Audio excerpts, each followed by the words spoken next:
ដកអស់លោកស្រីលោកយាយលោកតានិងញាតិមិត្តគ្រប់មជ្ឈដ្ឋានជាទីគោរពនិងជាទីរាប់អានបំផុតមុននឹងអានប្រវត្តិរូបខ្ញុំព្រះករណានាងខ្ញុំសូមខន្តីអភ័យទោសអំពីសំណាក់ព្រះករណាគ្រប់ព្រះអង្គនិងអស់លោកស្រីញាតិមិត្តនិងបងប្អូនទាំងអស់គ្នាក្រែងមានការខុសឆ្គងបបបាតអក្ខរាវិរុទ្ធមិនប្រកបមិនច្បាស់មិនគប់ទឹកប្រតិយនិងទឹកចិត្តអស់លោកក៏សូមព្រះមេត្តាខន្តីដល់ខ្ញុំព្រះករណានាងខ្ញុំដោយសេចក្តីអនុគ្រោះឧបាសិកាលុយងាប្រសូតនៅថ្ងៃទី8 ខែ 3 ឆ្នាំ 1945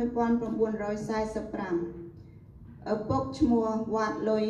ម្ដាយឈ្មោះអោអឹងមានបងប្អូនចំនួន6នាក់ប្រុស4នាក់និងស្រី2នាក់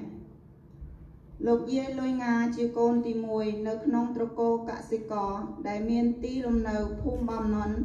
ឃុំកន្ទឺស្រុកបាណន់ខេត្តបាត់ដំបង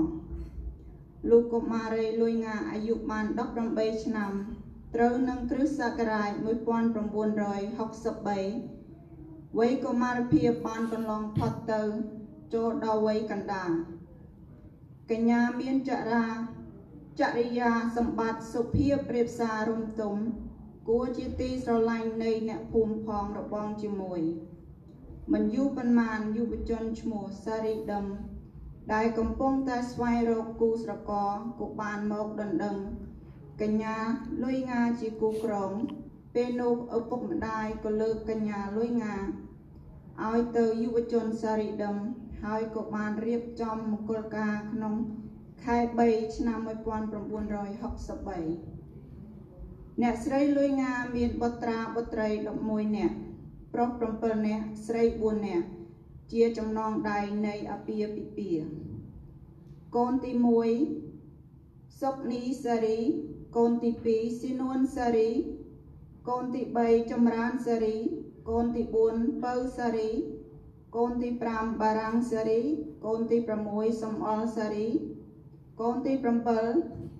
វិបុលសារីកូនទី8សម្បត្តិសារីកូនទី9សម្បូរសារីកូនទី10ស៊ូសាន់សារី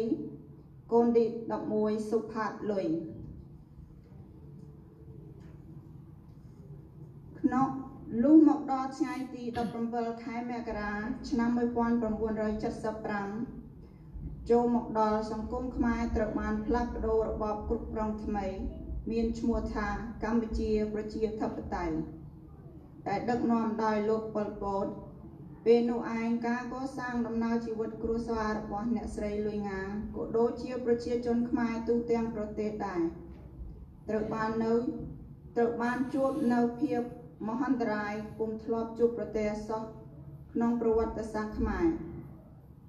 សមាជិកគ្រួសារនីមួយៗត្រូវនិរិះព្រាត់ប្រាសគ្នាពេលនោះគ្រួសាររបស់អ្នកស្រីលុយងាក៏បានភៀសខ្លួនទៅនៅភូមិបឹងវាលឃុំកន្ទឺស្រុកបាណន់ខេត្តបាត់ដំបងរបបកម្ពុជាប្រជាធិបតេយ្យគ្រប់គ្រងបាន3ឆ្នាំ8ខែ20ថ្ងៃត្រូវរបបថ្មីផ្ដួលរំលំសង្គមខ្មែរត្រូវបានបដូររបបគ្រប់គ្រងថ្មីមួយផ្សេងទៀតគឺនៅថ្ងៃទី7ខែមករាឆ្នាំ1979ជាថ្ងៃដែលវៀតណាមវាយលុកលុយប្រទេសកម្ពុជាដើម្បីត្រួតត្រាការចាប់ផ្ដើមនៃសង្គមថ្មីដែលទើបតែងើបឡើងអំពីបាតដៃទទេក្រុមគ្រួសារនីមួយៗត្រូវជួបប្រទះនៅភាពលំបាកនិងការខ្វះខាតក្នុងលក្ខណៈប្រកបមុខរបរចិញ្ចឹមជីវិត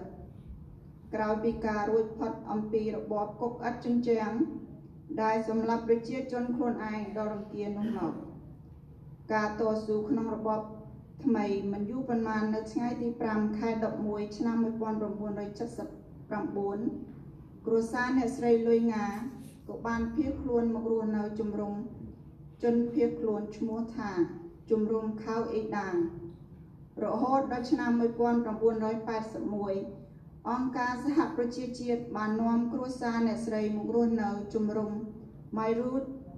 លុះដល់ឆ្នាំ1982គ្រួសារអ្នកស្រីលុយងាក៏មានឈ្មោះ សម្ភារមករស់នៅសហរដ្ឋអាមេរិកលុះមកដល់ប្រទេសអាមេរិកគាត់នៅ Chicago រដ្ឋ Illinois 4 ខែគាត់រើទៅនៅ Providence រដ្ឋ Rhode Island បាន6ឆ្នាំ ពីឆ្នាំ 1982 មកដល់ឆ្នាំ 1988 ក្នុងអំឡុង6ឆ្នាំនោះគ្រួសារអ្នកស្រីមានទំនាស់រវាងប្តីប្រពន្ធជាញឹកញាប់ក៏បានចែកផ្លូវគ្នាអ្នកស្រីក៏បានប្តូរទីលំនៅពីរដ្ឋ Providence មករស់នៅក្នុងរដ្ឋ California បាន13ឆ្នាំទៅប្តូរពីរដ្ឋ California មករស់នៅរដ្ឋ Pennsylvania ក្នុងឆ្នាំ 2001 លោកយាយលុយណាជាសមាជិកវត្តបានទំនុកបម្រុងវត្តព្រះពុទ្ធរាំងសីចាប់ពីវត្តកកើតឡើងមកជាអ្នកមានសទ្ធាជ្រះថ្លាដ៏ខ្លាំងក្លានិងគោរពព្រះពុទ្ធសាសនាយ៉ាងមុតមមមិនរង្គោះរង្គើមិនកំរើកញាប់ញ័រលោកយាយជាឧបាសិកាមួយរូបដែលមានចរិយាសម្បត្តិសុគតស្រគំសុភាពរាបសារវិចារទន់ភ្លន់រាប់អានញាតិមិត្តមានចិត្តសប្បុរសធម៌មិនឆ្មាំឆ្មៃមានញាតិមិត្តគ្រប់មជ្ឈដ្ឋានគោរពស្រឡាញ់លោកយាយព្រោះលោកយាយជាមនុស្សជួយសង្គមក្នុងព្រះពុទ្ធសាសនាជាទីបញ្ចប់ខ្ញុំព្រះករុណានាងខ្ញុំសូមលើកហដ្ឋាប្រណម្យអធិដ្ឋានបួងសួងដល់ដួងវិញ្ញាណរបស់ឧបាសិកាលុយងាសូមបានទទួលនៅកងការមហាក្រសលផលបុណ្យដែលកូនចៅព្រមទាំងញាតិមិត្តដែលបានអញ្ជើញមកពីទីជិតឆ្ងាយចូលរួមប្រារព្ធនៅបុណ្យសពឬធ្វើបុណ្យដើម្បីឧទ្ទិសជូនដល់មកទៅដល់លោកយាយសូមបានតាំងនៅស្ថានទីតុបវិមានបានចាប់បដិសន្ធិសោយនៅសម្បត្តិសួគ៌ដ៏បវរកំបីអខានឡើយម្យ៉ាងវិញទៀតខ្ញុំព្រះករុណានាងខ្ញុំសូមថ្លែងអំណរអរគុណនិងអរគុណយ៉ាងជ្រៅបំផុតព្រះវត្តមាននិងវត្តមានចំពោះព្រះករុណាគ្រប់ព្រះអង្គនិងអស់លោកស្រីលោកយាយលោកតាញាតិមិត្តបងប្អូនភ្ញៀវកិត្តិយសគ្រប់មជ្ឈដ្ឋានដែលបាននិមន្តនិងអញ្ជើញចូលរួមរំលែកទុក្ខក្នុងកម្មវិធីបុណ្យសពរបស់ឧបាសិកាលុយងាថ្ងៃនេះសូមប្រសិទ្ធពរជ័យសិរីវិបុលសុខគ្រប់ប្រការនិងសូមគោរពប្រគេននិងជូនពរដល់ព្រះគុណម្ចាស់ព្រមទាំងក្រុមគ្រួសារញាតិមិត្តបងប្អូនទាំងអស់គ្នាសូមបានសំប្រកបនៅជួបប្រទះនៅសម្បត្តិទាំងឡាយ3ប្រការគឺសម្បត្តិមនុស្សមួយសម្បត្តិទេវតាមួយនិងសម្បត្តិព្រះនិព្វានមួយព្រមមួយអន្លើដោយពុទ្ធពរ4ប្រការគឺអាយុវណ្ណៈសុខៈពលៈចូលកើតមានដល់ម្ចាស់សទ្ធាកំបីឃ្លៀងឃ្លាតคล้ายជាប្រការៈដតេឡើយសូមអរព្រះគុណនិងអរគុណ